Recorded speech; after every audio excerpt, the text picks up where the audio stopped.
오늘은 투명한 우리 사회를 만들기 위해 만들어진 청탁금지법에 대해 설명드리겠습니다. 청탁금지법은 부정청탁 및 금품 등 수수의 금지에 관한 법률의 공식 약칭입니다. 이 법은 부정청탁, 떡값, 스폰서 등 우리 사회의 고질적인 부패 관행들을 바로잡고 청렴 문화를 조성하여 보다 투명하고 서로를 신뢰하는 공정사회를 만들기 위해 제정되었습니다. 우리나라는 해방 이후 세계사에서 유례를 찾아볼 수 없는 고도의 경제 성장을 이룩해 왔습니다. 다만 고도의 성장 이면에는 구성원 간 신뢰가 아닌 비리와 편법에 의한 업무 처리가 관행적으로 자리 잡게 되었습니다. 청탁금지법은 이러한 후진적인 공무처리 관행에서 벗어나 공직사회에 대한 국민의 신뢰를 제고하여 보다 투명한 사회를 이룩하기 위한 배경에서 추진되었습니다. 국민권익위원회의 2018년도 부패 인식도 조사 결과에 따르면 공무원 중 약 52%는 우리 사회가 청렴하다고 평가했습니다. 하지만 일반 국민은 약 7%만이 긍정해 공무원과 국민들 사이의 인식 차이가 큰 상황입니다.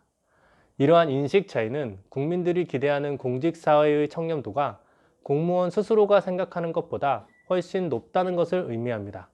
더불어 과거부터 공직사회 내의 부도덕한 행위들을 관행이라는 이름으로 용인해온 것에서 비롯된 결과라고 볼 수 있습니다.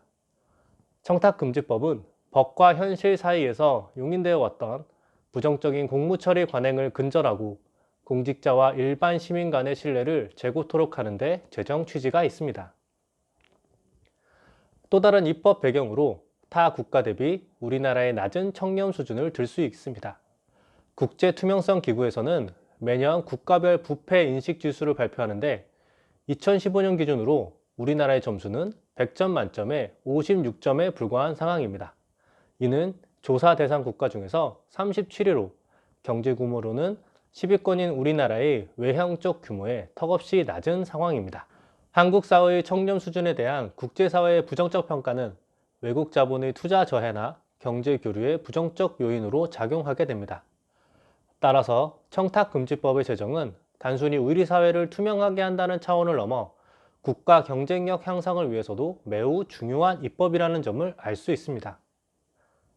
청탁금지법 시행이 가지는 주요 의의는 다음과 같습니다.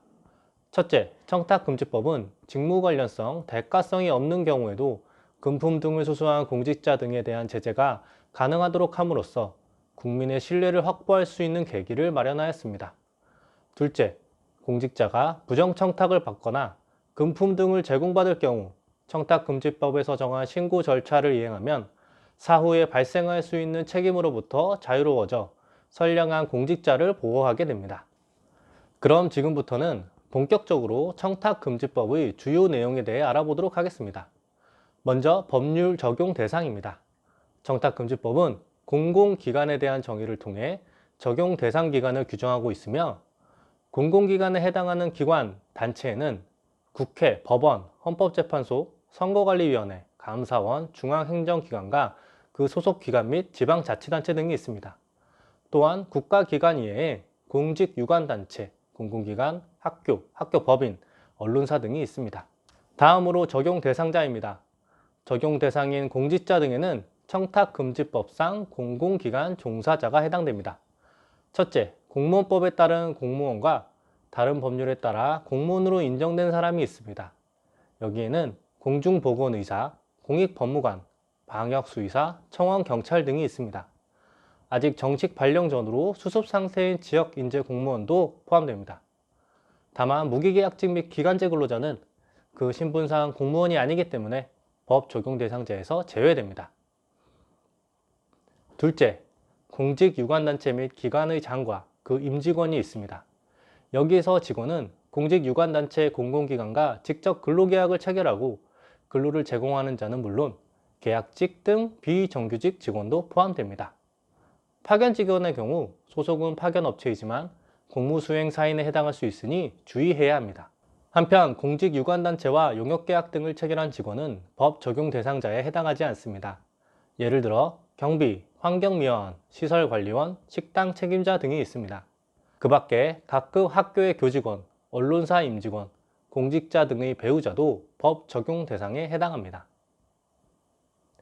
건설업체 대표님들이 눈여겨보셔야 할 대목은 공무수행사인에 대한 금품 등 제공도 청탁금지법 대상이라는 점입니다.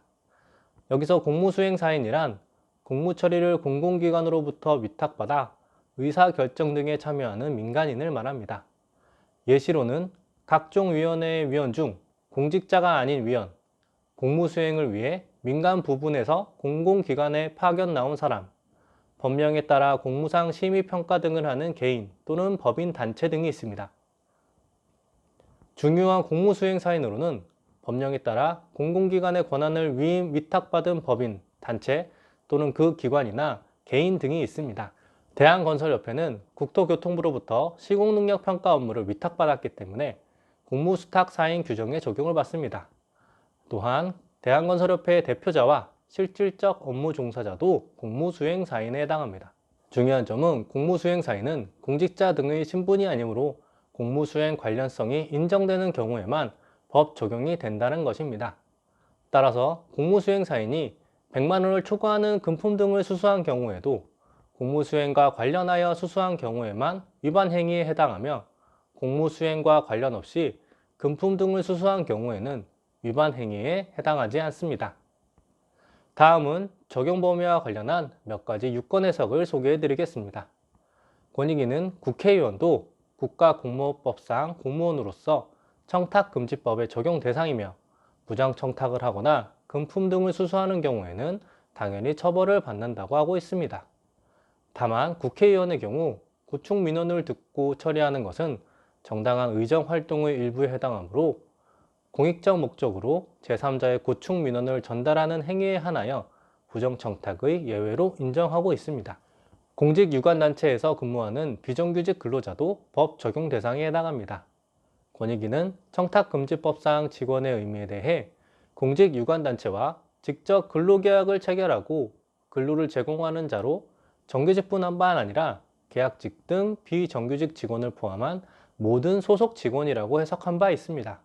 민간기업의 임직원이 공공기관 사회이사를 겸직하고 있는 경우에도 청탁금지법의 적용을 받습니다. 다만 공직자의 직무와 관련이 없는 경우 100만 원 이하의 금품 등은 허용되나 100만 원을 초과한 금품이나 공직자 직무와 관련이 있는 100만 원 이하의 금품 등은 제8조의 예외 사유에 해당하는 경우에만 허용됩니다. 이상으로 청탁금지법의 입법 배경과 적용 범위, 주요 사례에 대해 말씀드렸습니다. 감사합니다.